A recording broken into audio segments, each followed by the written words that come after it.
In the 10th year of courting Mary, she finally agreed to my proposal. But on the night before the wedding, Mary's affection for me suddenly plummeted into the negative. She canceled the wedding and publicly announced her relationship with her first love, Evan. All because of a single complaint I made about Evan. She had her bodyguards beat me until I was covered in bruises, forcing me to kneel and apologize in the pouring rain before losing consciousness. Evan pretended to plead on my behalf. "Forget it, Mary. I don't care about these petty rumors. Don't let George get caught in the rain." Mary sneered. "For the mission reward, he won't die that easily. Besides, no matter how much I torment him, he'll still shamelessly cling to me."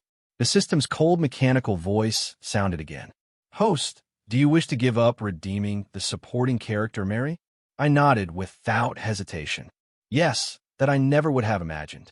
Just because of a single complaint from me, Mary immediately called her bodyguards and had me beaten to the brink of death right in front of Evan. A torrential downpour poured down, and she forced my battered body to kneel in the rain, compelling me to lower my head and admit my fault. I gritted my teeth and refused until the rain soaked me through, and I finally collapsed to the ground as if my bones had been drained. As my consciousness gradually blurred, I heard Evan feign gentleness and say, "Forget it, Mary. I don't care about those idle rumors. Don't let George get soaked." I was in a daze. I seemed to catch a flicker of reluctance in Mary's eyes. Her slender fingers trembled slightly, but soon regained their cold composure. The woman who once carefully straightened my tie and softly hummed while making soup for me now turned away mercilessly. She spoke coldly. "All these strategists have ulterior motives. Not one of them is sincere. For the sake of the mission reward, he won't give up easily. No matter how much I torment him, he will persistently cling on, as Ashi had seen through my identity all along. No wonder for the past 10 years, no matter how sincerely I tried, she always remained on guard against me. So many times, Mary was able to expose my true identity. Just when I was about to complete the mission, I was dealt a fatal blow. Evan proudly shook the ring in his hand, the very symbol that was supposed to be my proposal token. How pitiful and tragic. Don't mind people like that. "Mary, come with me to audition for the new play." Watching their retreating backs, I finally couldn't hold on and fainted. The system's exasperated voice woke me up. By then, my whole body was soaked and chilled by the rain. What a useless fool. Success was within reach. Yet, she saw through your identity. I don't care if you die or not. Just don't drag down my performance. My whole body ached as if it had been crushed. I struggled to stand up, but fell heavily to the ground again. Before the system could continue complaining, I weakly asked, "System, you said before that if the strategy fails, there are other options. Were they?" The system was silent for a moment, then hesitantly replied, "The hosts I choose are all orphans, and I usually manage to win them over so they can live happily in a new world. You've already lost your parents in the original world. Why not try once more to earn her forgiveness?" Looking at the bruises covering my body, I gave a bitter smile and shook my head. Maybe it's better if I just disappear now, seeing that I was determined to leave the system's side. Then the only option left is to reset the affection, using death to buy a chance to leave. 100 million is indeed tempting, but are you really willing to give up this relationship? Unconsciously, it was already the 10th year of trying to win Mary over. 10 years ago, I came to this world. The day I first met Mary, she was pale and lying in a high-end hospital ward, her body covered with tubes. It was said that this was her 99th attempt at suicide by sleeping pills. Once a highly sought-after movie queen, she was disfigured in an accident, shelved and neglected by her company, and even her own mother regarded her as a family disgrace. I stayed by her side without leaving, using every possible method to help her regain hope for life. Later, I accompanied her through the long process of rehabilitation, rebuilding her career in the performing arts bit by bit until she stood at the peak once again. Over the long years, I melted this heart full of resentment toward the world. She said she wanted to be with me for a lifetime. From that moment on, I secretly decided that after completing the mission, I would change the fate that led to Evan's tragic death. Little did I know that our very first encounter was meticulously orchestrated by Mary. She had long known I was the strategist and wished nothing more than to see me utterly destroyed. Even the system couldn't understand why I chose this path. No one would willingly endure torment to death at the hands of former true love. I firmly replied, I am willing to change the mission and trade my life for a chance to leave at a mere affection value. It will surely drop to zero soon. Every weekend, we would visit Grandma without fail. Have you calmed down? Let's go see Grandma together. The carefully considered message ultimately received nothing but a cold red cross. Suddenly remembering that she was supposed to watch the script with Evan today, how could she pay any attention to me? Her ex-boyfriend? Fine, they'll go alone then. I cautiously concealed the bruises on my face, not wanting the elders to notice anything amiss. The car drove into the courtyard where a frail old man had been waiting at the door for a long time, his thin figure swaying in the cold wind. The moment she saw me, she hurried forward, her eyes filled with loving warmth. Little George is here. Grandma has missed you so much. As soon as I sat down, the old man pointed to the festive items on the table and enthusiastically began to explain. This is a dragon and phoenix quilt cover that Grandma specially picked out for you. And this gold watch, it's the best model in the store. Looking at this kind and gentle face, so much like my grandmother from my original world, my eyes gradually grew moist. In my original world, Grandma raised me all by herself. That year, after my startup failed, I finally found time to go home for the new year. The old man didn't ask anything. He just said he had made my favorite sweet and sour ribs. But before the ribs were cooked, I fainted from exhaustion. Grandma hurriedly put out the fire and, with great effort, helped me onto the tricycle. On that cold night, the snow barely reached her ankles, her frail figure swaying in the wind as she desperately rushed to the hospital. Just as I was about to arrive, a speeding car crashed into me. The old man was thrown several meters away and died on the spot. I fell into a coma and became a vegetable, then later crossed over to this place. When I first arrived, I saved my grandmother, who had fainted on the street, an elderly woman who resembled my grandmother from my hometown. And that's how I met Mary.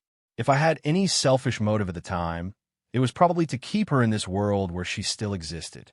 Seeing my silence, the old man suddenly remembered something. Why did Mary come today? She used to follow you everywhere like your shadow. He's almost getting married, yet still so willful. How am I supposed to explain to Grandma that she has already unilaterally ended our marriage and no longer loves me? I opened my mouth, but in the end could only force a smile. She's busy filming on set. The old woman immediately frowned in displeasure. This kid is utterly unreasonable. No matter how important your career is, you have to take care of your family. What if you miss out on someone as good as you? Saying that, he took out his phone and angrily dialed Mary's number. As soon as the call connected, he shoved the phone into my hand. He'll go prepare some fruit. You talk to that girl properly. There was silence on the other end of the line, as if waiting for me to speak. Mary, I brought your favorite salted egg yolk pastry. Do you want some? George, don't think that just because my grandma likes you, you can use her to pressure me. That trick won't work on me. It felt as if a sharp blade had pierced my chest, blood pouring out. But I gritted my teeth and continued speaking. You must be tired from filming today. He'll come again tomorrow. Maybe tomorrow I have to go over the new script with Evan, so I won't be free. Just as I was about to force myself to keep talking, Evan's gentle voice came from the other side. Mary, the lines have been revised. Come over and give it a try. The last bit of strength was drained from me, and I could no longer speak. Fortunately, Mary hung up in time, sparing me further embarrassment. Her updated status popped up on my phone just then. The tender scene of Evan organizing the script for her in a video. The caption read, "Some people don't know how to cherish, while others are sincere." Her hand dropped weakly, and the system spoke coldly. Bad news, you've once again become that abandoned S. Good news, the affection level has dropped to 80. Keep trying. Give up already. What did Mary say? Hearing Grandma's eager question, I looked up with a bright smile. This play can't do without Mary. It's okay. It'll keep Grandma company." The old man looked at me with both pain and relief. "Having such a considerate son-in-law like you, Mary is truly blessed. With that, I can die in peace." I held her hand tightly, pretending to complain. "Don't talk nonsense. Grandma will surely live a long and healthy life. 100 years or more." Her eyes sparkled, and she laughed heartily like an innocent child. "My grandmother, in the blink of an eye, it's time to part. May you be safe and joyful, and may the years be peaceful." I returned to the apartment promptly at 7, but Mary still hadn't come back. Her costume was casually thrown on the sofa. I used to personally take it to the dry cleaners and hang each piece carefully. At 8 o'clock, I finally finished organizing Mary's costume and took it to the dry cleaner downstairs. When I came back, I suddenly noticed our couple photo discarded next to the trash bin. In the photo, we smiled at each other, intimately close. Unfortunately, this was nothing more than my one-sided fantasy. I tore off the part of the photo that belonged to me and set it on fire with a lighter. It no longer held any meaning.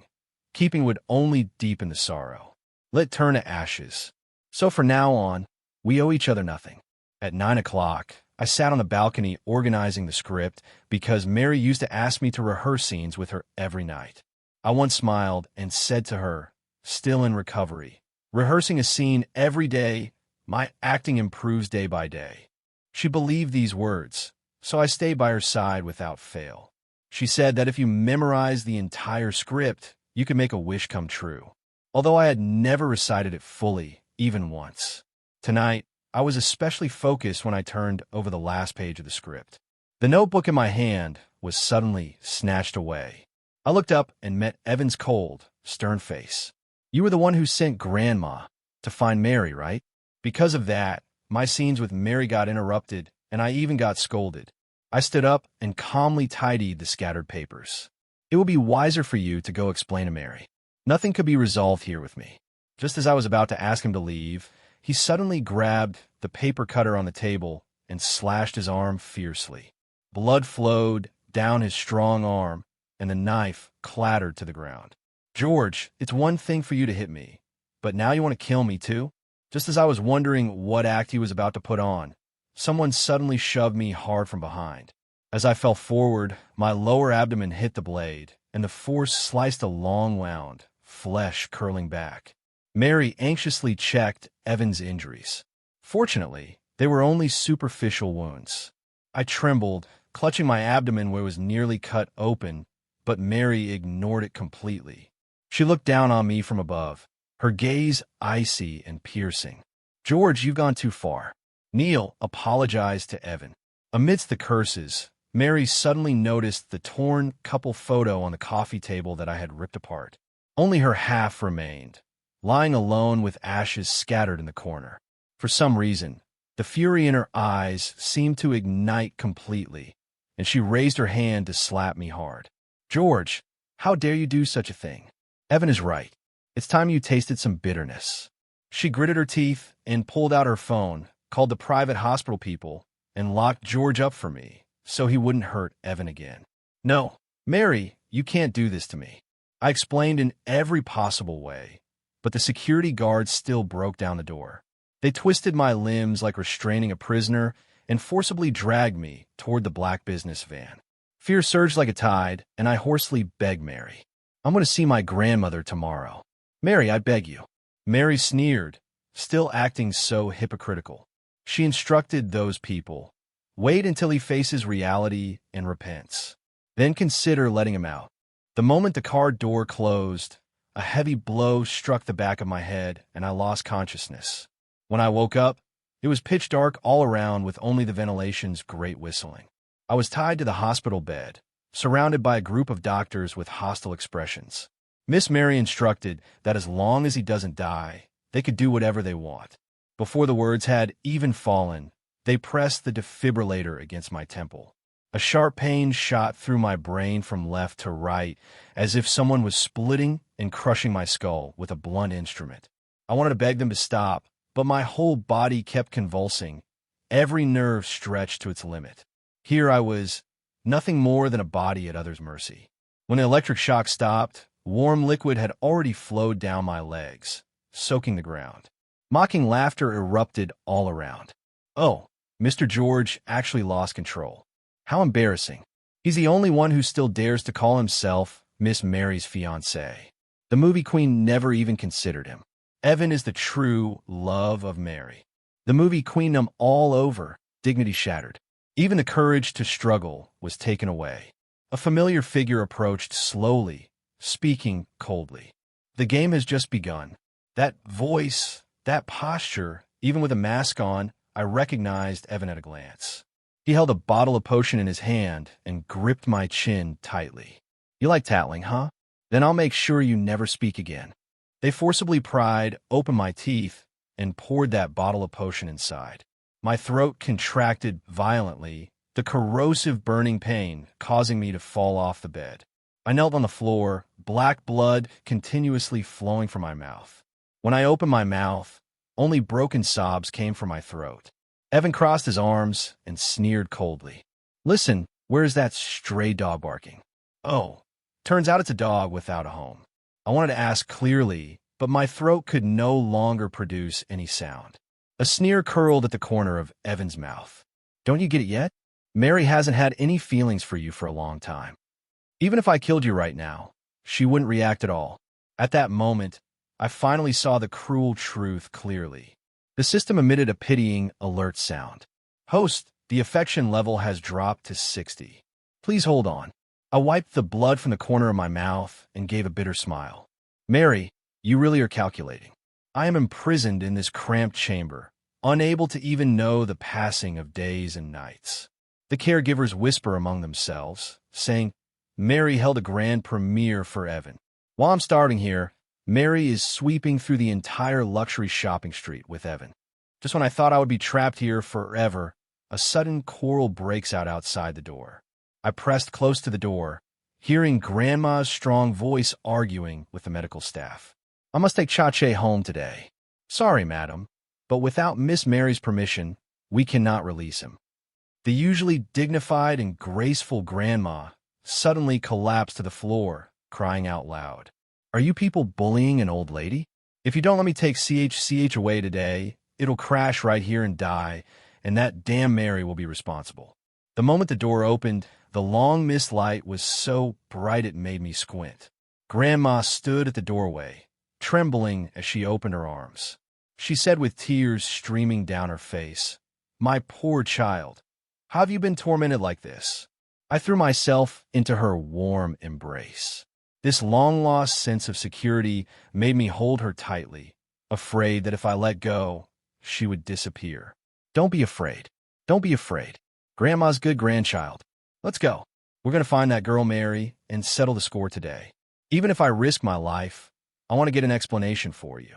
I didn't dare to speak, just silently nodded, not wanting Grandma to notice that I'd lost my voice. When we reached the hospital entrance, Grandma suddenly slapped her leg in frustration. Duh, I just sent the driver to look for that girl. It's so hard to get a taxi out here in the middle of nowhere. It's okay. Let's slowly walk to where there are cars. We can't stay in this godforsaken place even a second longer.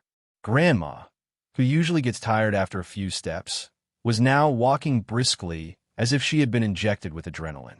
She kept muttering as she walked. Grandma knows best. Pretending to be crazy and foolish is what got the person out. That damn girl looks like she's possessed. How did she become so vicious? George, don't worry. As long as Grandma is alive, no one will bully you. The aftereffects of the electric shock left me dazed, stumbling as I followed behind. When I came to my senses, I saw Grandma pushing me away with all her strength. Her tear-filled gaze is my final memory. The next second, a car hit her and sent her flying. This scene overlapped with a nightmare that had haunted me for 10 years. There was no one around, and the car didn't even slow down as if it had been planned all along. Speeding away, I shouted hoarsely, falling to my knees beside Grandma. Blood stained the ground red. What should I do? Instinctively, I pulled out my phone to call 120, but forgot that I could no longer make sound. No matter how hard I tried, only muffled noises came from my throat. The operator snapped impatiently. Are you crazy? Don't joke around with emergency calls. When the call was disconnected, I tasted blood and tears blurred the phone screen. Mary, right? There's still Mary. The first call went unanswered. The second call was hung up on immediately. The third time, it finally connected. I stifled the sharp pain in my throat, letting out broken sobs.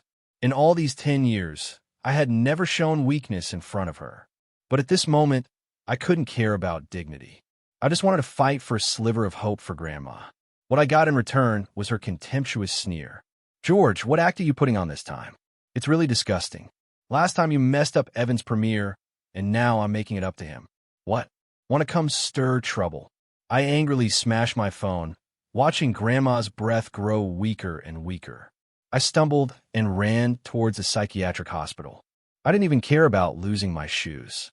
Finally, the hospital connected the emergency call.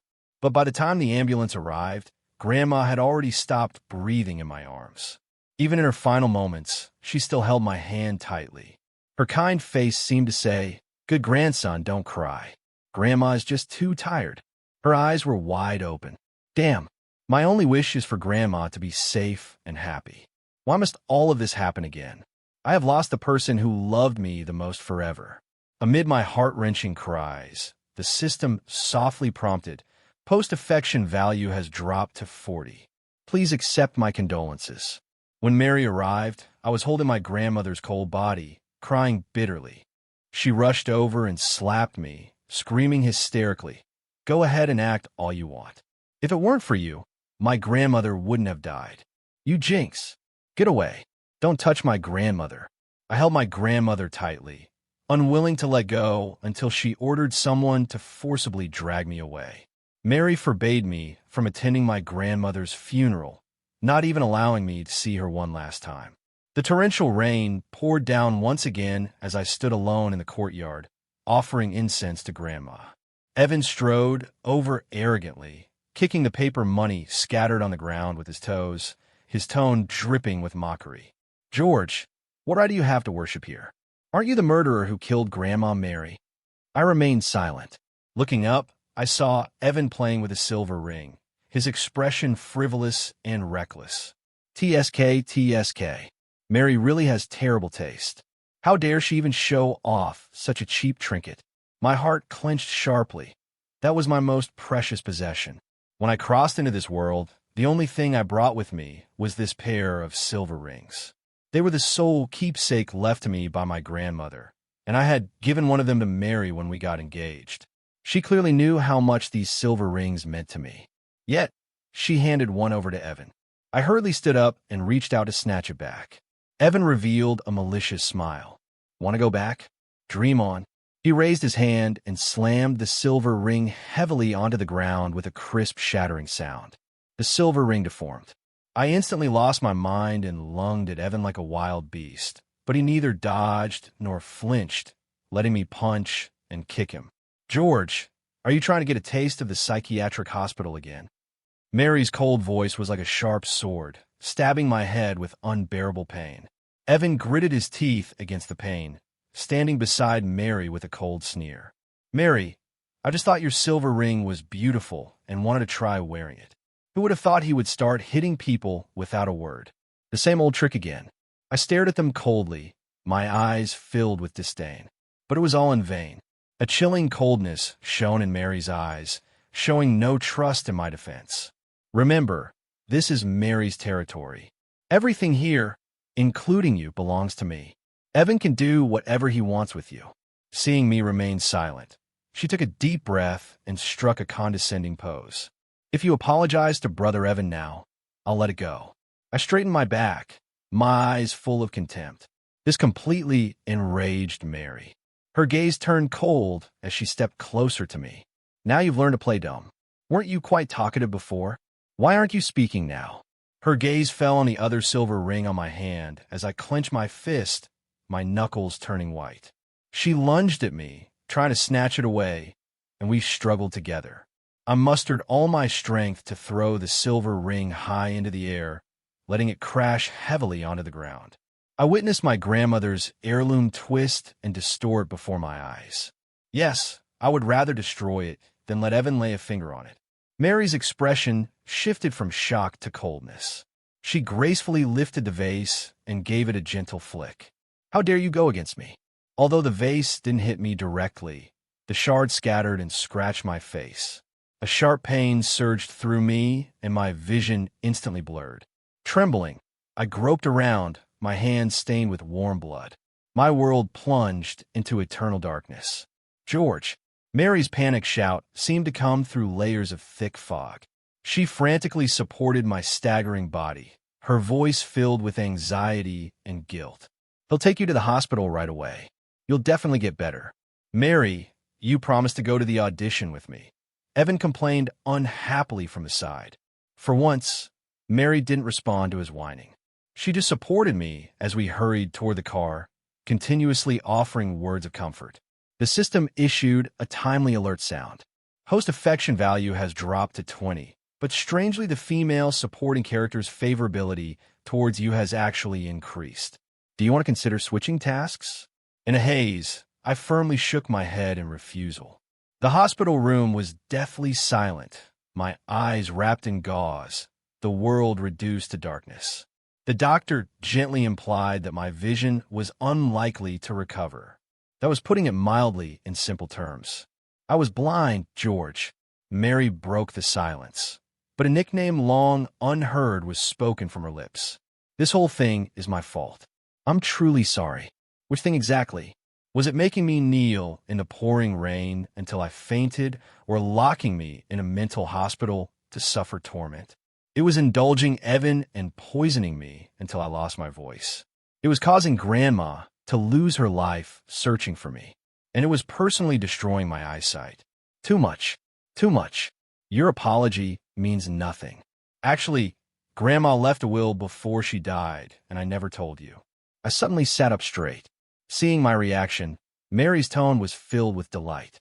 "The will only had one sentence written on it, telling me to treat you well. Our wedding is in a week. You've been acting out all this time. Isn't all for this?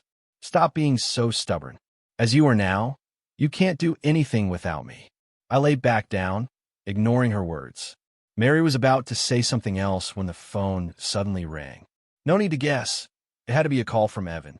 After hanging up, she left silently once again. After 6 days in the hospital, I was discharged. But the real torment was only just beginning. How could someone who has once seen the light ever get used to the invasion of eternal night? Once agile and nimble, I now burn myself even when pouring water, stumbling clumsily around the familiar home. Mary hired 3 caregivers to take shifts looking after me, but I drove them all away in a frenzy. I despise this fragile version of myself, and I hate Mary's actions even more. But it's okay. I will soon be free, never to be entangled with her again. The plan must go on. I will see it through with them to the end. On the wedding day, Mary indeed failed to show up. The reason being Evan threatened to take his own life. I was adjusting my suit's bow tie when the system excitedly alerted me. "Host, the affection level has dropped to 10. We're about to succeed." Whispers from the staff came from beside me. Wasn't this custom suit personally chosen by Mr. Liu? How get mixed up? The affection level continued to drop to 6. As news of the bride running away spread, the stylists grew distracted, gathering in small groups in the corners, whispering among themselves. "Have you checked Weibo?" The best actress publicly confessed, saying Evan is the only one for her in this lifetime. Affection levels suddenly dropped to 2 while the guests whispered and speculated. I moved forward in the dark. Latest news. Mary ran away from the wedding because she's pregnant with Evan's child. Looks like this wedding won't be happening. Congratulations, host. Your affection level has been reset to 0. You may choose to leave now. Now you can freely choose how to end it. I will ensure the process is painless, allowing you to leave peacefully. The long-awaited moment has finally arrived. Since it's time to take a bow, let's leave the newlyweds with the most unforgettable wedding memory. The wedding has become a bubble, and no one will care about where I go. I leaned against the wall, stumbling as I made my way to the rooftop entrance. I stood on the 18th floor, the cold wind howling through my suit, making me shiver uncontrollably. Mary returned to the wedding venue, only to find that I was gone. She furiously organized a search party until someone spotted the solitary figure on the rooftop. A black suit swayed in the wind like a butterfly about to take flight. Mary's furious shout came through the howling wind, and the system relayed her words to me. George, stop pretending. I know you're a strategist here to complete a mission. How could you be willing to die before finishing it? Put away your tricks. Using life as a threat is utterly despicable. That's right. I'm very humble. I even once naively believed I could spend the rest of my life with her. I did come with a purpose, but the feelings I gave were sincere and pure. I stretched one leg over the railing and Mary, downstairs, finally panicked, screaming hoarsely, "Please don't jump. The wedding will go on. You're the only one I want to marry. I have arranged everything. Today is the day I come to marry you." I opened my mouth, but no sound came out. If I could speak, I would curse her. "Mary, you'll get your comeuppance." The system suddenly alerted nervously. "Host, she's coming up." Without hesitation, I leapt, falling toward the ground with a smile of relief. I wanted her to never catch up to me. By the time Mary rushed onto the rooftop, I was already lying in a pool of blood downstairs. Out of my body, I watched Mary scream wildly, almost about to jump off the rooftop. "George!" At the moment Mary lost control, the assistant grabbed her clothes tightly. "Miss Mary, please calm down." How am I supposed to stay calm? My fiancé just jumped off the building. Mary stumbled down the stairs, unable to believe the horrific scene before her eyes. She trembled as she tried to wipe the blood from my lips, only to have her hands stained red with fresh blood. Someone had already called emergency services. Mary was at a loss, nearly on the verge of collapse. "Impossible. Your mission isn't over yet. How could you die? How could you leave me? It's all a lie. My mom lied to me, and you're lying to me too." Mary's mind went blank, with only a buzzing sound ringing in her ears. She couldn't accept that the always strong and optimistic me had truly ended my life in front of her. This was a scheme designed by me and the system, but she was already terrified out of her wits, whether it was a scheme or the truth. She said that as long as I could open my eyes, she was willing to pay any price. When the paramedics arrived, Mary held my cold body tightly, as if grasping the last lifeline. "Please save him. I beg you, save my love." The doctor shook his head after the examination, signaling it was too late. Mary screamed hysterically. "You must have taken a bribe from George, tricking me, right? He was just alive a moment ago. He's the strategist. He can't die." The people around whispered that she had lost her mind. Mary slowly took out a ring, carefully trying to put it on me. When the ring got stuck on my deformed finger, her tears burst forth like a dam breaking. "George, look, I've never given your ring to anyone else. He's wearing a fake. I just didn't want you to leave me after you completed the mission. Do you understand now how much I love you? Please come back, okay? Talk to the system. Tell it that as long as you come back to life, you'll do anything." My soul floated in the air, watching her frantic state. The system said, "Host, you actually succeeded long ago." She deliberately suppressed her affection, and I sneered coldly, already numb. No means no. At that moment, Evan rushed out from the crowd, angrily took off the ring, and threw it to the ground. He tried to grab Mary, but was mercilessly pushed away. Mary knelt on the ground, her voice choked as she continued to plead with the doctors. "Please save her. I beg you. Maybe he can still survive." The murmurs of the onlookers rose and fell in waves. The illustrious Best Actress. Yet on her wedding day, she abandoned her fiancé to be with another man. Now that the fiancé has jumped off a building, she's suddenly acting all sentimental. Women are always insatiable. They don't appreciate a good man when they have one and only put on a show after they've lost him. This guy was stupid, too. After he died, the woman immediately went off to find her gigolo. Evan quickly seized the moment and gently embraced Mary. "Mary, George has passed away, but I will always be by your side. Will you give me a chance? You once said the person you loved most was me, that you wanted to spend the rest of your life with me." Mary's whole body stiffened, and when she turned her head, a terrifying cold light flashed in her eyes. "Get lost." After a furious roar, Mary coughed violently, blood surging from her throat. She was afraid her blood would stain my suit, even catching it with her hand, not letting a single drop fall on me. Ignoring the astonished gazes around us, she carefully lifted me up. She gently placed me in the back seat of the car, meticulously fastening my seatbelt. "Let's go home, George." Outside Mary's family villa, Evan kept trying to see Mary, but she ordered that no one was allowed to enter. She wrapped my cold body in the softest cashmere blanket and gently wiped my face with a warm towel. When she saw my eyes had lost their sparkle, she finally broke down and cried. She should have realized it long ago. My father left right after completing his mission. That day, she stood at the bustling entrance of the film crew, her father gently stroking her head. "Little Mary, wait here for Daddy. Daddy will be back soon." People came and went, but in the end, her father never returned. Her mother told her that her father was a strategist who refused to leave this world after completing his mission. But after she was born, he grew tired of it all and disappeared with a mission reward. At that time, Mary was too young to understand anything. She watched helplessly as her mother married the producer a month later, and from then on treated her like an heir. She stubbornly believed as long as the mission was never completed, the strategist would be trapped in this world. That way, you'll never leave me behind. All these years, she did her best to suppress her feelings, yet still couldn't keep you. Mary stayed by my side without leaving, anxiously checking every little movement to see if I had woken up. But I never showed any response. My body began to turn pale, emitting a strange aura. The assistant suddenly burst in, shouting that Evan was about to commit suicide. Mary frowned, pressing her index finger to her lips. "Shoo, George is asleep. Don't wake him. If he wakes up and can't find me, how panicked you would be." She looked at me with deep affection, as if I were truly just sleeping peacefully. But the assistant was so terrified by my dreadful appearance that he fled in a staggering panic. Finally, her manager couldn't bear it any longer and suggested sending me for cremation. Mary shook her head stubbornly. "As long as his body is still here, one day he will come back to me.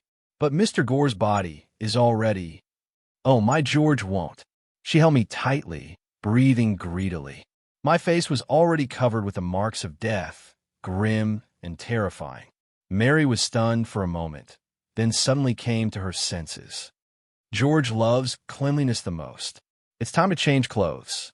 As she took off my bloodstained suit, there were not only the injuries from the fall, but also old wounds all over my body. Mary's eyes sharpened, and she immediately ordered someone to check the surveillance footage from the psychiatric hospital. When the video started playing, she closed her eyes tightly, unable to bear watching.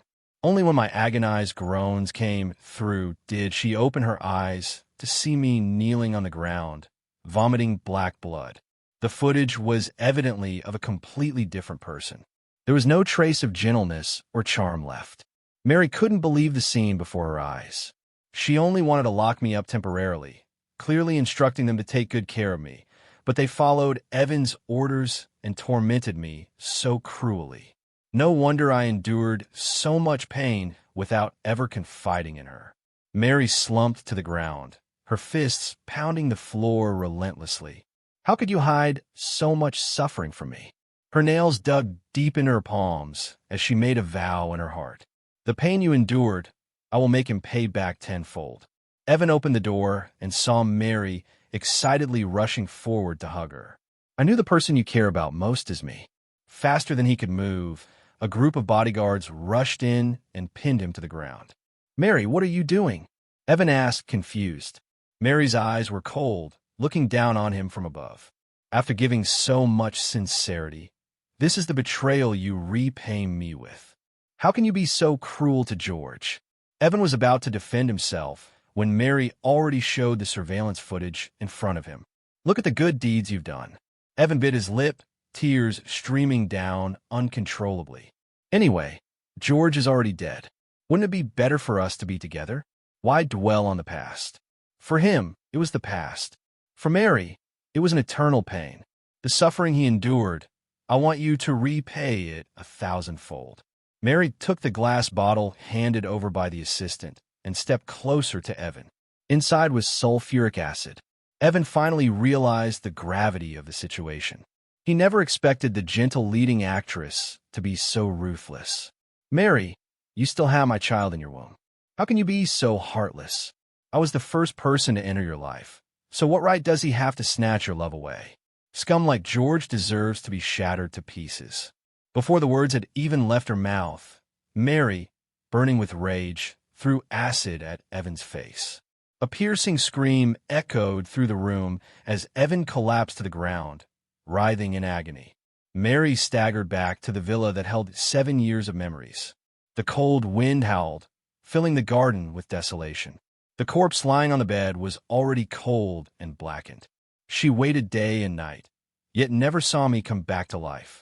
Mary gripped my already cold fingertips as if she were breaking down. "Do you remember when I hit rock bottom in life? You were like a light that illuminated my world.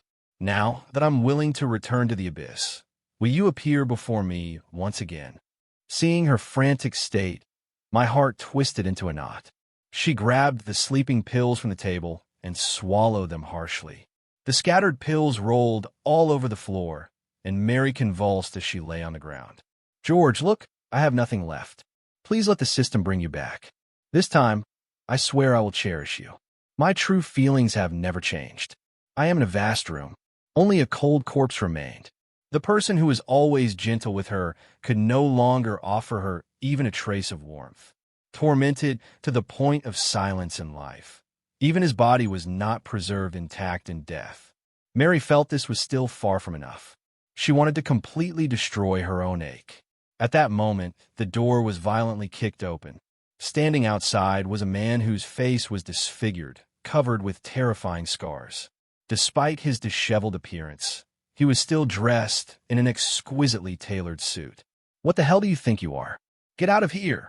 Mary shouted angrily, weakly leaning against the bed. "This is my home. You're the one who should leave." Evan sneered, his twisted features looking even more menacing. "Still guarding a dead man here?